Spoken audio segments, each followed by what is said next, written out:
Donald Trump has finally done what he has been hoping to do for a long time now. He has forced his own Attorney General, Jeff Sessions, to resign, and Sessions has resigned and has been replaced by someone who will be there temporarily. We will get to that person in just a minute, but we found out about this information as usual through a tweet by Donald Trump. He tweeted that Sessions would be replaced by an acting basis, on an acting basis by Matthew G. Whitaker, who had been serving as Sessions' chief of staff. Just to give you a little bit of information on Whitaker, Whitaker will also replace Deputy Attorney General Rod Rosenstein in overseeing Special Counsel Robert Mueller's investigation into Russian interference in the 2016 election. Now, this is very relevant considering what Whitaker has said in the past, specifically in regard to this Russia investigation, and what he has also written in op-eds in regard to Hillary Clinton. Now, he felt that Hillary Clinton 100% should have been indicted. However, he has also written an op-ed indicating that he believes that this investigation into Russian collusion needs to wrap up immediately. He thinks the same thing that Trump thinks, that it's far-reaching, that they need to limit the scope and they need to end it. So let's dive in here as to what's going on. So a part of it is obvious, but there's nuances that I want to explain. So I was wondering why they didn't get rid of Rod Rosenstein, because it looked like they were going to axe him. He might have even wrote that New York Times op-ed about Donald Trump. It's not perfectly clear, but he certainly was in trouble because if you remember the story, he thought about recording Donald Trump secretly because he thought what he was saying was so wrong and crazy and perhaps illegal. So, but Trump didn't fire him, and I thought that's really weird. Trump's not the kind of guy to have reservations or pull back on things when he gets angry. But now this explains it. He doesn't have to fire Rosenstein because he was planning to fire Sessions immediately after the election. It's not like we're 2-3 weeks after the election and he's like, oh, something went wrong that we didn't expect. No, he expected to fire him immediately. He just didn't want it to affect the election. He didn't want that to be a controversy, but he knew he was going to fire him. Now, why is he firing? And then putting Whitaker in charge and saying Rosenstein, who was previously in charge of the Mueller investigation because Sessions had recused himself, now no longer in charge. Whitaker's in charge, so Rosenstein becomes irrelevant, right? Anytime Trump appears to be doing something either rational, logical, nice, any positive word, restrained, any positive word you can think of. Anytime you see Trump acting that way, just understand that there's some sort of scheme in his back pocket, something that no one's thought of, or maybe some people did expect this to play out exactly the way that it did, who knows? But either way, when he said, no, I'm gonna leave Rod Rosenstein alone, I just knew at that point, there's something going on behind the scenes that I'm unaware of.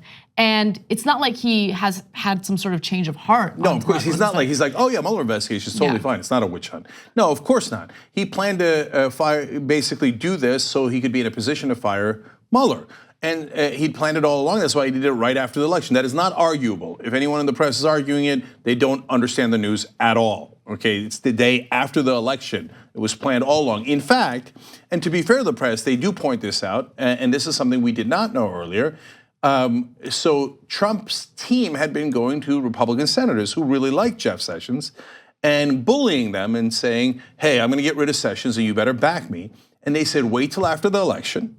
And after the election, they said, okay, and they bowed their heads to Donald Trump. And all along they'd been like, no, Sessions is our former colleague and he's one of the most conservative guys in the country, and no, we won't accept it. But Trump yelled at him enough behind the scenes. They're like, yes, sir, absolutely, sir, of course, fire him, sir. Now, why is he firing Jeff Sessions? Well, first of all, Jeff Sessions is against immigration, law and order as they perceive it, right? So he should agree. He agrees with Donald Trump 100% on that stuff. He was the first senator to back Donald Trump's campaign back when it was super risky. So he was really loyal to Donald Trump. It's not any of those things, but it's not complicated anyway. Donald Trump says it out in the open. He said it a million times. It's because he recused himself from the Mueller investigation, and he said, I don't have an attorney general. Meaning the attorney general is supposed to protect me, not the American people.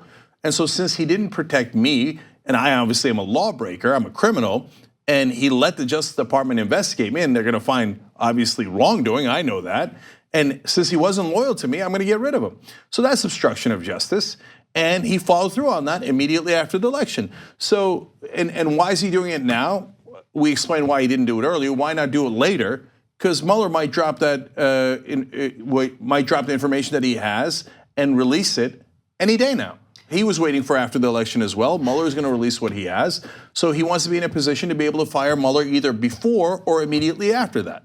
So there are whispers about Mueller possibly indicting more people. We don't know any details about that. Again, these are just rumors at this moment. But just a quick thought on the whole Mueller investigation before we move forward with some of these other elements to the story. I've given up. I think even if there's real evidence that Trump colluded, if there's evidence of obstruction of justice, there's evidence of money laundering for the Russians, there's evidence that he murdered some prostitute in Russia at some point, there's evidence that he murdered a US citizen on US soil. It doesn't matter, it doesn't matter, it doesn't matter. He gets away with everything. I don't care anymore. I mean, look at what just happened in the country right before the midterms. Look at the countless times we've had outbursts of violence in the country that's been encouraged by Donald Trump. Look at what happened with Kavanaugh. I mean, it's case after case of Trump and his cronies getting away with behavior that no one else has ever gotten away with in the political world. Well, so I don't share your pessimism, but I will say that the elections were the moment of accountability, and in the House we had some of it, but the Senate is more important. The Senate is who would decide whether he's convicted of an impeachment and thrown out of office. And in the Senate, they held and actually grew their lead, which will scare the Republicans from defying Donald Trump. And so that is actually the scariest development of all. I mean, he committed tax fraud. It doesn't matter. It doesn't matter. Anyone else, it's political suicide. You're done. You're done.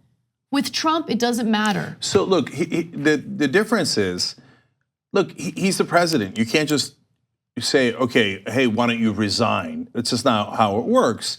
So it's a matter of political capital, and you lose political capital, and the rest of your party shuns you, and you become powerless if you're a senator or congressman, et cetera, if you do something wrong, because they are worried that it's going to affect their elections negatively. They care more about themselves than anything else. They're politicians. But the reason Donald Trump defies those things is because he goes over the top, and he uses free media in a way that I explained earlier in the show to gather up so much attention and go on the offense so aggressively that his transgressions do not cost them political capital. And so that is why I always thought, like, well, what are you going to do to a president before the elections? You can't do anything. So people are having a fake conversation. You can do something about a congressman or senator because he affects other people, and they could basically, like they did with Al Franken, they could drive him out of politics, right? So Democrats do that to themselves all the time, to their own, right? The Republicans don't do that as much, but for the president, it's nearly impossible. So the only moment of accountability was the election, and we only got half accountability. And honestly, the less important half. The Senate's more important because it also leads to more judicial confirmations and easier as well. So now he will be emboldened by that, and the Republican senators will cower from him even more than that. So the chance of getting 2/3 of the Senate to confirm an impeachment and throw him out of office is obviously greatly diminished. So he now feels emboldened to fire Sessions, which is what this is. He resigns only because Trump told him, get out, I'm going to fire you. And your only chance of saving any kind of face is to say you resign. But obviously this is a firing. So he's emboldened to do that, and he might be emboldened to fire Mueller. And the question is he going to get away with it? And the only answer to that is yes. No. If what's in there is quote unquote normal transgressions, and by normal I'm not trying to minimize them, but obstruction of justice, campaign finance irregularities, any regular person would be done. Donald Trump has bullied his own party and the other party effectively enough that he will definitely not be done based on those illegal actions. My hope is that if they got him, if it's true, if they got him on the much bigger transgressions, actually taking money from the Russians, et cetera. If they got him on that, then you're going to have an open question. No. Okay. Okay. So obviously we're not. There is no open question. But I'll tell you, if he fires Mueller, and Mueller had devastating evidence on him, and then the Republicans and Democrats do nothing, and then it's over. Then at that point, Anna's right. There's no rule of law left anymore. The president can break any law he wants, and he has immunity. They will never hold him accountable, and then really brace for impact, because he has fascist tendencies already. And when he doesn't have to abide by the law at all, he can and probably will do anything. And by the way, so I wanted to read you the quote that I was referring to. This was actually from a statement by Trump last month. And so he was asked about Sessions' future, he dodged the question, and then he said, well, I'd never talk about that, but I can tell you that Matt Whitaker is a great guy. And so that's it. Yeah. Now we have Matt Whitaker. So let me give you some more details on what Matthew Whitaker has written about the Russia investigation. As I mentioned, he had written an op-ed saying that he thinks that Rosenstein needs to wrap this up. It's time for Rosenstein, who is the acting attorney general, for the purposes of this investigation, to order Mueller to limit the scope of his investigation to the four corners of the order appointing him special counsel. So he believes that it's too wide in terms of the scope of the investigation. Of course he's going to fire him. Of course he's going to. Why are we having this conversation? Okay. Right. So and look, the only question is a matter of timing. Does he fire him now? Does he fire him when he thinks Mueller is about to release the information? After he releases the information? Whatever, right? But that this is to terminate Mueller. That's the whole point of this. Right. So mission accomplished, and we'll see how this plays out. Looking forward to collecting the money of our bet. Oh, yeah. So some people asked about that bet because they thought it was at the midterms, and it was, but we went double or nothing after the midterms. And so if Trump makes it all the way to the end of his term, then I got to pay Casper a decent amount of money. Okay? A hundo, I think, right? Are you tired of winning yet? Yeah, in this case, I am very tired of winning. I would have much preferred to lose in this case. Thanks for watching this free clip of the Young Turks. Don't forget to become a TYT member today.